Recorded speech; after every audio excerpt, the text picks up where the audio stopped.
জার্মানিতে রাজনৈতিক আশ্রয় প্রত্যাশী ও শরণার্থীদের ঠেকাতে অভিবাসন নীতি আরও কঠোর করা সহ নানা ইস্যুতে উগ্র কঠোরপন্থী রাজনৈতিক দল অল্টারনেটিভ ফর ডয়েচল্যান্ড এএফডি ও সংসদে প্রধান বিরোধী ও উদারপন্থী রাজনৈতিক দল হিসেবে পরিচিত ক্রিশ্চিয়ান ডেমোক্রেটিক ইউনিয়ন সিডিইউ ও দলটির চ্যান্সেলর পদপ্রার্থী ফ্রিডরিশ ম্যার্চের বিরুদ্ধে রোববার বিক্ষোভ সমাবেশের ডাক দেয় দেশটির বেশ কয়েকটি সামাজিক ও সাংস্কৃতিক সংগঠন।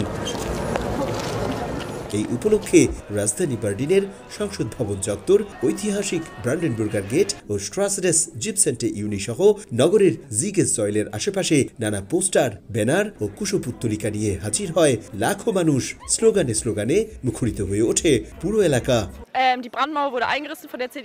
আজ আমরা সমাবেশে যোগ দিতে এসেছি তার একটাই কারণ, এএফডির সঙ্গে সিডিইউর রাজনৈতিক ঐক্যের বিরুদ্ধে তীব্র নিন্দা জানাতে। এটা হতে দেয়া যায় না। সপ্তাহ জুড়ে আমাদের গণতন্ত্র নিয়ে রাজনৈতিক দলগুলো যে খেলা খেলছে তার বিরুদ্ধে আমাদের সংগঠনের পক্ষ থেকে আমরা এক হয়েছি। 1933 সালের হিটলারের উত্থান রাজনীতি থেকে কেউ শিক্ষা নেয় না। দেখুন, এই সপ্তাহে অভিবাসন নিয়ে সিডিইউর প্রধান হিসেবে মের্জ সংসদে যা দেখালেন তা অগ্রহণযোগ্য।